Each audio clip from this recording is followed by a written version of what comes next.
Hey YouTube, I'm Lucky, and today I'm going to bring you a video where I'm going to go into full depth of how you, no matter what skill level you are, can become better and become more efficient when playing in the comp playlist. Now this applies for anyone who wants to go from 0 comp rank to 2100, or if you're trying to go all the way from 2100 to 5500, I have advice for everyone for all skill levels from beginners to even experts. I think can even take some good advice from this. Now, a little bit of background behind me. I am unbroken. I have made it to 5,500 across 3 seasons. And on top of that, I have also helped well over a dozen people now make it to 5,500 in comp. So I am very, very experienced in comp. I want everyone to know that. And on top of that, on top of my comp experience, I think one thing that's really important to know when listening to advice videos is that consider the source. I am not by any means the best comp player ever or the best PvP player. I am far from it. I will say that. I will be completely honest and as humble as possible and say I play a lot of PvP.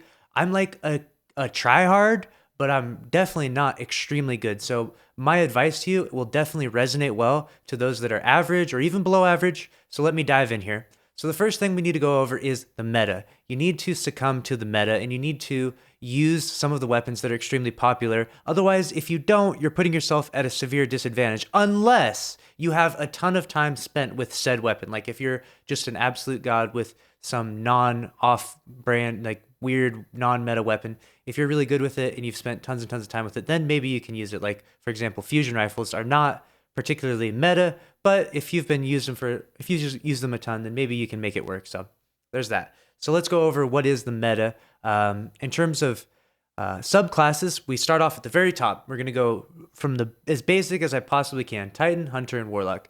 Titan, the majority of Titans you're seeing out there are mid-tree Sentinels, and sometimes you'll see bottom tree Strikers.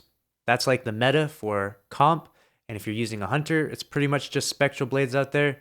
Don't really need to use Blade Barrage or Arc Strider. They can be useful at times. And again, if you like using those and you've put a bunch of time into those, go for it. I'm just letting you know what the meta is. I'm not telling you that you can't use those things and succeed. But trust me when I say this, if you're going to be a Hunter, you probably want to be Spectral Blades. And if you're going to be a Warlock, probably Bottom Tree Dawnblade seems to be the most common one that I see. Every now and then I do see Storms out there and Nova Warps. And there is some viability to all the subclasses really, but Bottom Tree Dawnblade seems to be the most popular decision when choosing a subclass for comp. So now that you've chosen your character, your Titan Hunter or Warlock, and your subclass, you can move on from here and you can listen to that advice or you can ignore that advice and move on to this next part.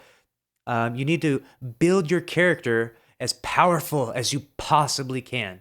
So that would include having all your armor be masterworked armor, if possible. This will give you a ton of damage resistance. If you've ever felt like your super is very weak, it's probably because you haven't masterworked your armor. It gives you a ton of damage resistance while in your super, and it's really important to have masterworked armor.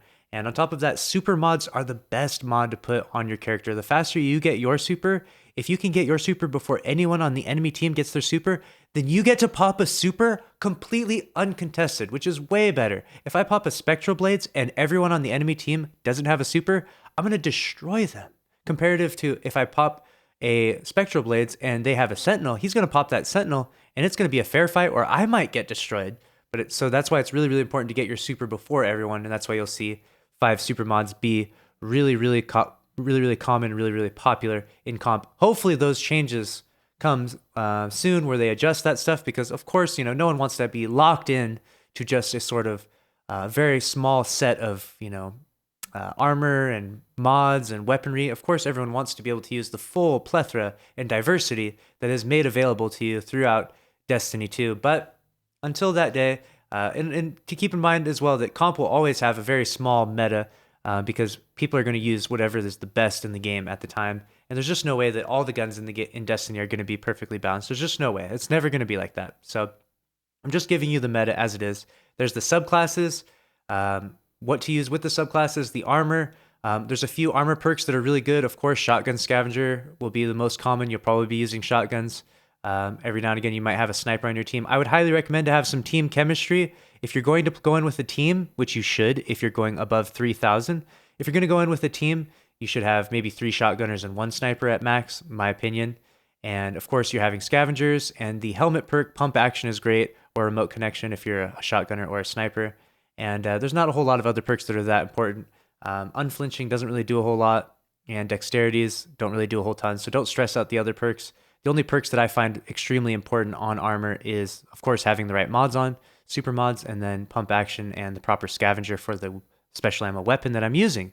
And so I'm going to move on from the armor piece. I'm trying to move kind of fast with this video because I don't want this to drag out. I want to kind of hit all the main points and give you guys a really basic base knowledge of what you need if you're going to try and succeed in comp. If you're trying to hit 2100 this season, or if you're trying to hit 5500, those are two totally different things.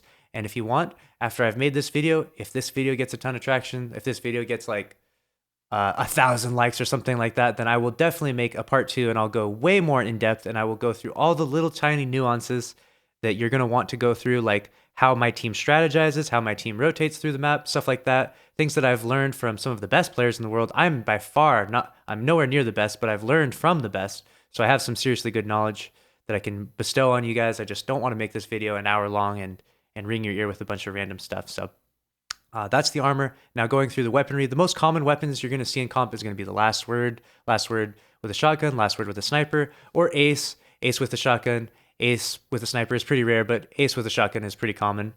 Thorn is also really good. And for power ammo, of course, machine gun and grenade launcher. It's kind of just personal preference.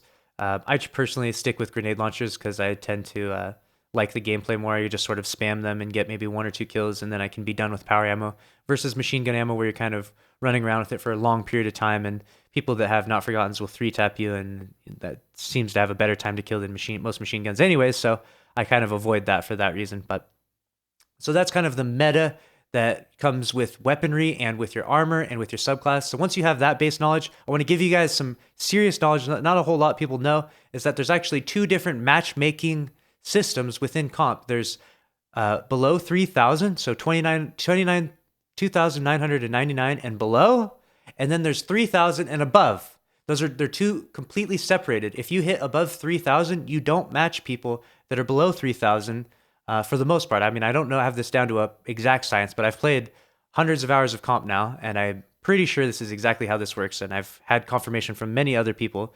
And so you're just not going to play people below 3,000. So if you want to solo queue, okay? And trust me, if you want to really suffer, you can solo queue. If you want to solo queue, do it only up until like 3,000. But after 3,000, you got to put a team together. You got to make some friends. You got to LFG it. You got to find some people. You got to meet some people. If you want, you can come in my stream. We got all kinds of people in there helping people with comp, all kinds of friendly people. They're nice to everyone of all skill levels. You got to find some people and meet some people if you want to hit above 3,000 points in any given season. And so it's kind of up to you if that's an interest to you. If you want to hit 5,500, you're going to really need a team. I mean, I've even tried to solo queue a few times, and it is painful. It is very tough. You have to be really, really, really good. And even if you are really good, just any pretty good team in comp is just going to beat you because you're going to be solo queue, which means the best thing you're going to have on your team is a team of 3 maybe. And if you don't have that, then you're going to have a bunch of solo queues. And most of the time, they're not going to be extremely good. And so it's just rough, man. Trust me, don't solo queue above 3,000 points. That's honestly one of the best advice that I can give to everyone is get a team together once you get above 3,000 points. Now, there are a bunch of other strategies that I can give you, but as I said before, I really want to keep this video short and sweet and give you guys just the Cliff Notes version, the very short and precise version of what you need in comp to succeed. In this video, I want to wrap it up with 2 quick things that I want to finish with, which is teamwork is essential to making it really, really high in comp. And so what you need to do is if your teammates go down, you need to fall back with your team. Don't keep pushing forward when your teammates fall down. And also, you need to pay attention to the kill feed. And when the enemies go down, you need to call that out to your teammates, and you need to get really, really aggressive and push forward on the enemies. That's one of the absolute best strategies you'll see over and over and over again is one enemy goes down, now you get really aggressive. Or if one of our friendly teammates goes down, we get a little bit more passive. And it's kind of like a push-pull like that over and over and over again. Push-pull. Always moving together as a team, not doing anything individualistic as much as possible because team shooting and laning is really, really prevalent still in the game. It's essential. You can definitely make some individual plays if you absolutely have to, but that's not ideal. You definitely want to work with your team.